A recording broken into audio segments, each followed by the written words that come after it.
Pues imagínate que te despertás un domingo a la madrugada y te tenés que ir corriendo a un búnker porque empiezan a caer los misiles y así transcurre toda la mañana del domingo. 12 horas seguidas de un bombardeo incesante sufrió Ucrania por parte de Rusia este domingo. Fueron 600 drones, 40 misiles, 4 muertos confirmados, entre ellos una nenita de 12 años.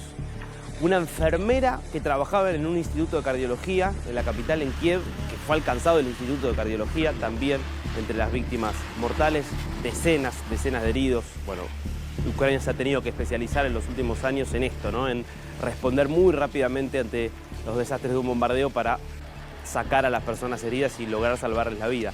Es uno de los peores ataques en bastantes semanas, pero la verdad es que se ha vuelto, sobre todo este 2025, casi la regla. Esto mientras Ucrania sabe que ya no hay ninguna vía de negociación abierta y que está, por lo tanto, pidiéndole a Estados Unidos que le suministre armamento de mayor nivel. El vicepresidente J.D. Vance dijo que Estados Unidos está evaluando, Trump lo está evaluando, entregarle a Europa para que se lo dé a Ucrania misiles Tomahawk que podrían permitirle a Ucrania alcanzar a la ciudad de Moscú. Cuando estamos a prácticamente 2 años del 7 de octubre que marcó con el ataque brutal de Hamas el comienzo de la guerra en Gaza, probablemente estamos ante uno de los días más importantes porque se van a reunir y va a ser una reunión larga. Benjamín Netanyahu, el primer ministro de Israel, y Donald Trump. Con diferencias llegan por lo menos a esta reunión. Vos lo escuchás a Trump y dice, ya está prácticamente cerrado el acuerdo para poner fin a la guerra en Gaza. Parte de ese entusiasmo lo comentaba Trump este viernes. Escúchalo.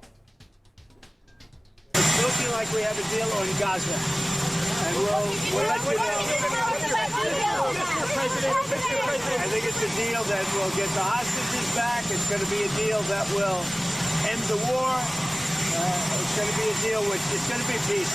I think we have a deal. That'll be number 8, Peter, not 10.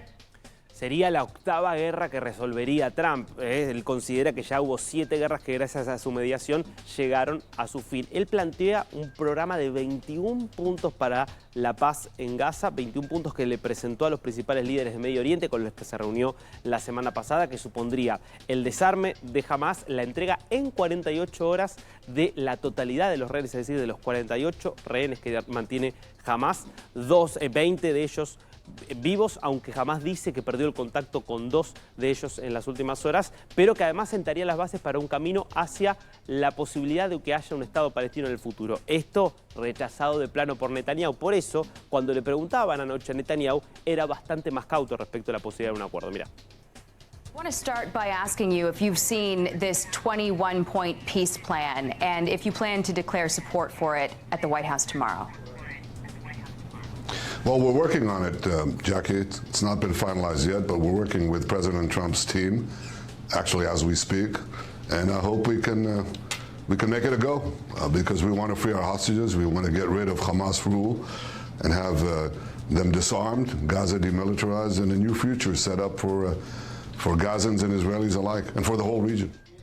Estamos trabajando en eso, bastante más lejos que plantear que ya hay un acuerdo cerrado. Al mediodía, 12 a.m. de Washington, D.C., esto va a ser, en realidad, 11 de Washington, D.C., 12 del mediodía nuestras, va a ser la reunión. En realidad van a tener primero un almuerzo, luego un encuentro privado y finalmente habrá una conferencia de prensa conjunta donde por ahí tendremos algún indicio sobre si hay acuerdo o no. A estar muy, pero muy atentos porque se puede definir el futuro de la guerra en Gaza. Vos hablabas más temprano de las internas en la Argentina. Yo te quiero contar cómo se resuelven las internas en un régimen totalitario, como es el caso de China. La brutalidad de la resolución de las internas. Porque la noticia de este fin de semana de alto impacto es que el tipo que hasta el año pasado era el ministro de Agricultura, no estamos hablando de un funcionario de segunda o tercera línea, era el ministro de Agricultura, fue condenado a muerte por haber recibido sobornos por 38 millones de dólares. Entonces vamos a decir, bueno, pero acá estamos hablando de cómo se castiga la corrupción. En parte, porque en rigor las condenas por corrupción suelen ser la forma en la cual se resuelven las internas en un régimen como es el chino. En este caso es verdad que el ministro de Agricultura fue según un tribunal que tiene obviamente los tribunales en China pueden acusarte y condenarte por cualquier cosa, porque vos no tenés derecho a la defensa, entonces es como que le tenés que creer al tribunal.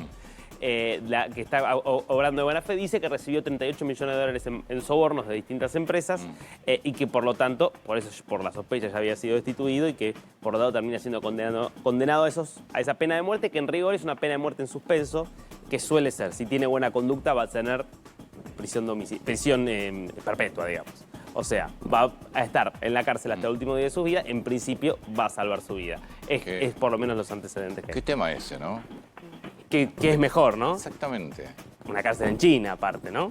La cárcel es una cárcel. No, bueno, está bien. ¿Qué Salvo sé que yo? te toque San José ¿Qué sé yo? 1111. No, bueno, Una por eso. cárcel es una cárcel. Por eso. En cualquier lugar del mundo. No sé, digo, hay en los países nórdicos. Toda tu vida ahí. Toda tu vida. Sí, un hombre de 60 y pico de años, 65 años, creo. Bueno, lo que te queda de tu vida.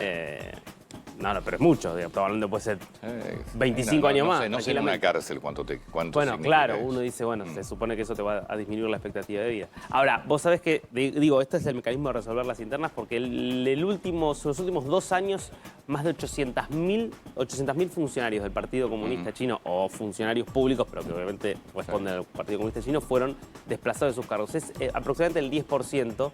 Y son mecanismos, insisto, de depuración con los que, en este caso, el líder, Xi Jinping, busca garantizarse la lealtad. Bueno, 7 de la mañana. Antonio, situación insólita que se vivió este fin de semana con uno de los asistentes a la Asamblea General de las Naciones Unidas, que es Gustavo Petro. Petro, la historia yo creo que va a poner las cosas en su lugar y en unos años vamos a tener dimensión de la capacidad destructiva que ha tenido este hombre respecto de Colombia.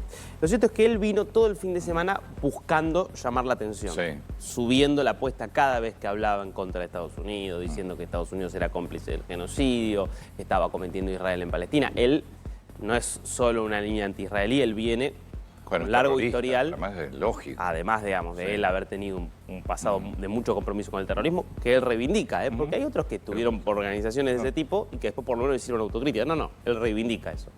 Pero además, él viene con un pasado antisemita en términos de comentarios fuertemente apuntados al judaísmo en sí mismo, negando el papel histórico del judaísmo en la región. Por ejemplo, planteando la teoría de que Jesús era palestino, todo ese tipo de barbaridades. Bueno, en ese contexto no lograba llamar la atención, hasta que, cuando ya había terminado la asamblea, se para en la calle en pleno Nueva York y al lado de Roger Waters, otro antisemita redomado o mucha trayectoria en ese sentido.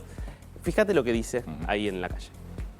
Las naciones del mundo entonces aportarán hombres y mujeres entrenados y armados para configurar ese gran ejército. Tiene que ser más grande que el de los Estados Unidos. Por eso, desde aquí, desde Nueva York, le pido a todos los soldados del ejército de los Estados Unidos no apuntar contra la humanidad sus fusiles. Desobedezcan la orden de Trump. Obedezcan la orden de la humanidad. Es increíble. Jefe de Estado en la calle diciéndole a los militares desobedezcan al presidente. Ahora está pidiendo que la ONU se mude. Claro, porque totalmente que se como le cancelaron la visa. Mirá, todo esto fue claramente calculado. ¿En qué sentido? Petro termina su mandato este año. O sea, no va a volver a Estados Unidos a dar ningún otro discurso de la ONU porque aparte no tiene reelección. Lo dijo e inmediatamente se subió a un avión porque ya sabía que ese era el último acto que iba a hacer e inmediatamente se iba a ir de Estados Unidos como para no tener ninguna escena papelonesca. Y encima, bueno, claramente está planteando todo esto. Efectivamente, como vos decís, el Departamento de Estado le revoca la visa. ¿Cómo hace? En un acto público pedir a los soldados que desobedezcan la orden de su presidente. Es delirante, pero bueno. Y lo hizo para eso. Lo hizo para eso. Ahora, vos fijate la locura además de decir, vamos a mandar voluntarios a pelear a Gaza en contra de Israel, cuando él mismo está dándole órdenes a sus militares de que no intervengan contra el terrorismo y las organizaciones terroristas colombianas y narcotraficantes vienen avanzando cada vez más. Es coherente con su historia. Absolutamente coherente con su historia. Es el caso más explícito que he visto de un presidente que defiende a los narcotraficantes, pero casi que explícitamente. Maduro también. Bueno, pero Maduro es un dictador. ¿Entendés? Maduro es un dictador, Petro ganó las elecciones. Sí, ganó las la verdad elecciones que limpias, sí, limpiamente. sí, ganó las elecciones. Cierto. Maduro es un dictador, qué sé yo. Ahora, abiertamente en una posición de defensa de los narcotraficantes en el país que encima es el mayor productor de cocaína del mundo, que encima viene con niveles récord de producción de cocaína. Señor Emiliano. Bueno, un ataque contra una iglesia mormona, la iglesia Jesucristo de los Santos de los Últimos Días, en Grand Blanc, Michigan. Un hombre de 40 años, Jacob Sanford, ingresa con su vehículo, choca la iglesia en plena misa. Wow. Se baja, dispara. Con los disparos directamente mata a 2 personas que estaban ahí, 2 fieles que estaban rezando, y después provoca este incendio que termina prácticamente devorando por completo a el edificio de la iglesia, y luego se confirma la muerte de otras 2 personas. Las primeras 2 los mata él directamente con esos disparos, y después hay otras 2 personas que aparentemente, como consecuencia del incendio, terminan muriendo también. Hay 6 personas heridas. La policía interviene y lo termina reduciendo a este hombre de 40 años que había sido marín, había tenido un paso por la guerra de Irak, estaba trabajando, hacía trabajos un poco informales en jardinería, algunas cosas también de carpintería, no tenía un empleo así fijo, y con móvil que está en este momento bajo investigación, con dudas respecto de cuál es la motivación, si hay efectivamente una idea de atacar a la iglesia por tratarse de un blanco directamente asociado al cristianismo.